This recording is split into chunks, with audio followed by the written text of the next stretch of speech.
Hi. So we started the recording, but we'll probably stop. Like, we won't put this bit in, and then we'll start it. Like, we'll go, okay, Lizzie interview. We're not seeing the top of your head. Okay. Okay, that's perfect. Yeah, okay. that's perfect. Okay. I'm trying to look at the camera, I guess. Yeah. You're looking perfectly at the camera. Yeah, you are. You're doing perfectly. That's the trick. It's tricky because I want to look at you, right? But you're down there. So how do people do it? Yeah. Okay. People just, their eyes just wander. Okay. Okay, so I'll just start. Okay, so Lizzie interview.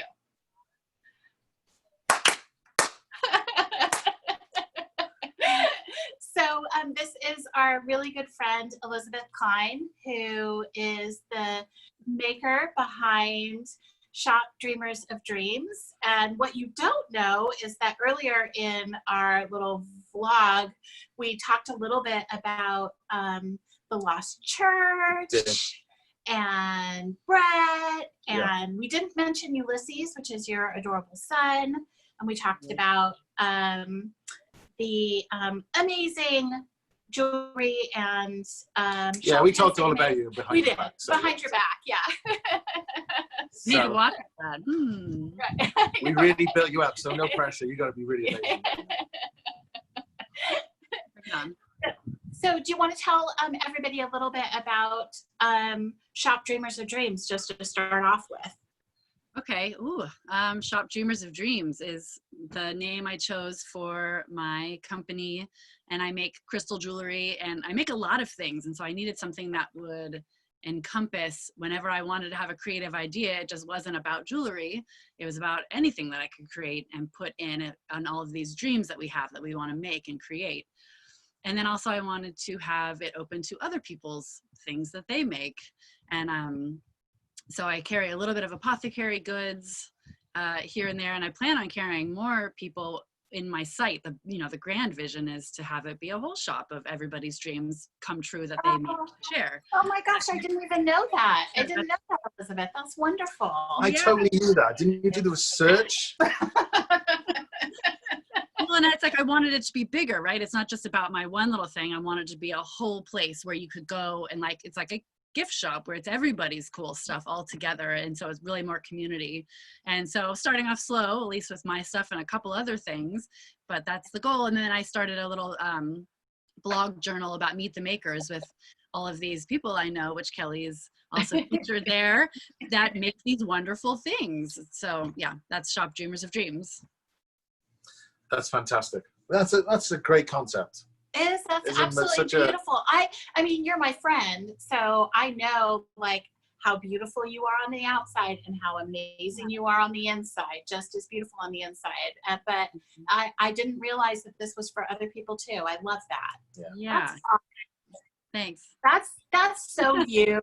That is so you to not make it about yourself. Yeah. You guys are a power couple of pretty good, right? Keeping music venues alive and philanthropic, and everything you do is pretty amazing. It's a lot of good energy. More everybody together, more community, and everybody's creations rising up and being seen. Yeah. And Brett's one of those guys who makes you feel like your best friend. Yeah. As soon as he meets you, I don't know how. He's one of those people who just has that ability. I don't know how. Oh, look, all of us are laughing and crying. That's awesome. Yeah. So, Lizzie, tell us about where you grew up. What's your background? Well, funny enough, I grew up in the foothills of California, towards Tahoe. And so kind of like suburban rural a little bit. So I always consider myself like a mountain hippie girl in the trees and stuff. And then I've been in the city now for over 20 years in San Francisco. And so I see myself getting back to the trees and someday, but always California. I feel lucky. I like that. Yeah. So when you were a kid growing up in the suburban, rural suburban, whatever, yeah. I get confused. What was your dream? What did you want to be when you grew up? I always did art, and I was super into fashion, drawing, fashion, drawing, art. I don't know. That's the only thing I can think of. Ooh, except I did study archaeology, and I really loved Indiana Jones. And so I did for a spell want to study I can't even think of it, but archaeology and the broader range of studies there. But then I was like, realistically, no, I'm making art. Yeah. And of course, you're also a stylist for folks as well, which is incredible. Yeah, so I ended up in fashion, and I had my own clothing line before, clothing and jewelry. I had that for years, and then and made custom wedding dresses. And I was a professional tailor and seamstress and clothing designer. And then we stopped all that and started a band and went touring around, and then started a theater, and then it was back to styling for photo shoots, and then now back to making jewelry, which I hadn't done in a while, and it was really missing. And so I'm super passionate about working with the stones and the small stuff. I like it. The shawl pins are just, I was saying earlier that I really struggled to find cool shawl pins in particular. And I think that your products are just totally next level and super ridiculously stylish. I absolutely adore them. And I feel really honored that in addition to your own online sales, that I get to have them in the shop. So not that it's just about the shawl pins, because it's also rings and bracelets. Oh, yeah. You put that ring close up. It's so cool. It's hard to see because we're no. Yeah. You can tell that I'm like all shifty-eyed and I don't really know where the camera is. Is that the big amethyst? Yeah, I added that to my collection. Like this one fits too. Right? Oh my. Yeah. Okay, we're going to ask you some crazy questions now, okay? Yeah. So if you were stranded on a desert island and you had to eat the exact same meal over and over and over again, what would you eat? I know this answer because avocados. Oh. And pepita seeds in the avocado, and sliced chicken. Yeah, that's good. That sounds really good. I don't know, but like I could have avocado like every day. It would be okay to have that every day. Yeah, we go through avocados like crazy. We do. Okay, my question. All about the avocado toast. Yes. Awesome. Avocado and tomato. Yeah. I think that was the last time I saw you. And we had that really good avocado toast. Yep.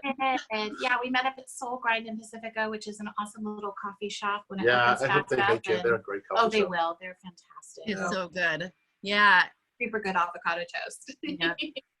Okay, my question. What's the last piece of music you listened to?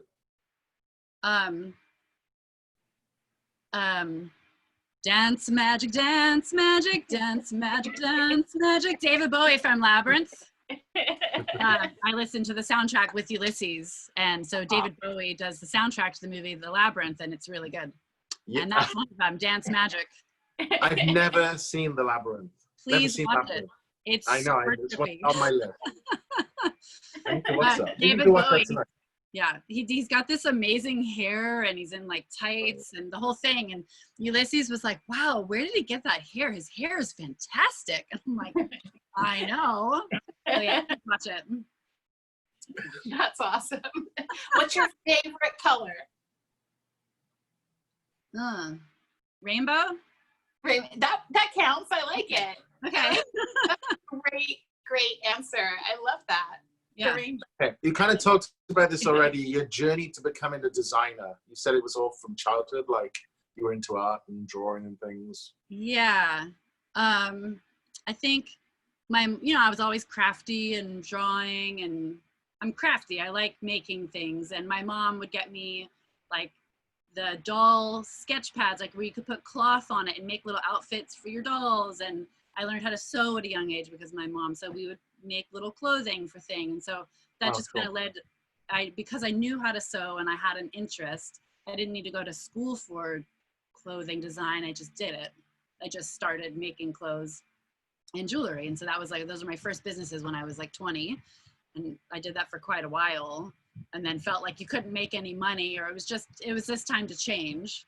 But yeah, did that answer it? That does. I know you knit. Do you crochet as well? Or just, oh, okay. And when did you learn? I just learned how to crochet, actually. I mean, I crocheted when I was a kid a little bit, but I could never really get past like a single row. Yeah. So recently I knit a lot of hats and scarves and blankets, anything that's just like straight rows and I don't have to think about it. But so I did crochet. I was like, oh, okay, I want to do it just where in a nice circle, one color. And I looked online and I just watched. And so now I do a little bit of crochet hats here and there. I knew you were a knitter. I didn't know that you'd taken up crochet. I am now a crochet dabbler as well. It's nice. It's just the one thing you kind of, I don't know. Yeah. I mean, I've knit for just shy of 30 years. I guess, yeah, just shy of 30 years. And it took opening up the shop. I was like, I should learn how to crochet. I didn't really know anybody who crocheted. And now I'm obsessed with it because it's, you know, having the shop, it doesn't actually, I'm sure it's the exact same thing for you. You have a busy life and, you know, not only do you have the Lost Church, but you also have your own business and then do styling as well. So I'm your mom. Yeah, a lot of things. You need to be able to pick it up for a sec, right?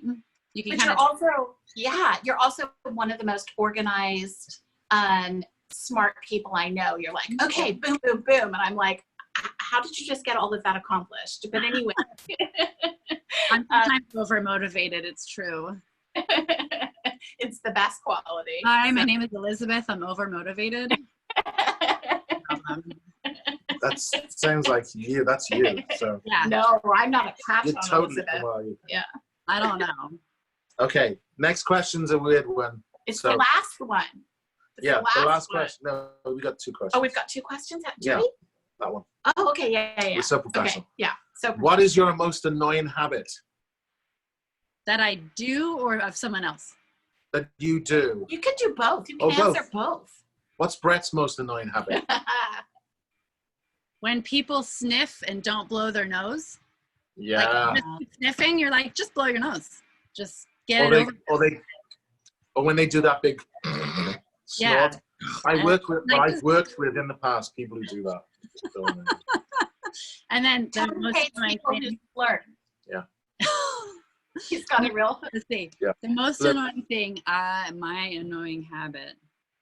Some people would say maybe knuckle cracking, or I am an over organizer in the sense I'm always moving stuff to try to like efficiency the countertop. And Brett's like, where did the toothbrushes go? And I'm like, oh, well, now they're over here because I'm trying to work something out. So I'm always moving stuff around, not telling people. My annoying habit is I drum. I just can't stop drumming. He's always drumming on everything. Right. So we're fellow drummers. So do you do that? A little bit, but no. Okay. Okay. Last question, Cal. Last question. Do you have a good joke to share? Good joke. That is, you need to give a lead up for that. I should have prepped you. That's on the That's spot a hard question. one. Can we pass and come back to me? I've never been a very good joke teller. It's probably something like a skill, like I would love to get good at actually.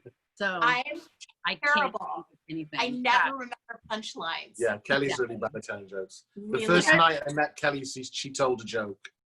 And I just laughed at her politeness and... Tell a joke on behalf of Lizzie. Tell a joke. Do you know Go on. Where the piece of string walks into a bar and the bartender's like, no, we don't serve string here. Get out.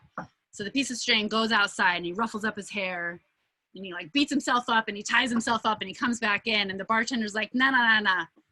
Aren't you that piece of string that was in here? And he's like, no, I'm afraid not. That's perfect. Yay! That's a good one. You told that really well. That was really good. Yeah, usually comic timing. No, that's good. No, you did really well. That was awesome. Thanks. Thanks, Lizzie, so much. Thank you. I missed you. It's really good to see you. See you. You guys in the flesh. Get ready for a squeezing of a lifetime post-COVID. I know. Hi. Thank you for having me. I really like talking to you guys. Yay. Yeah, you too, Lizzie. Love to Brett and use this for Ulysses. I will. Okay, bye. See you guys. Bye. Bye. We're still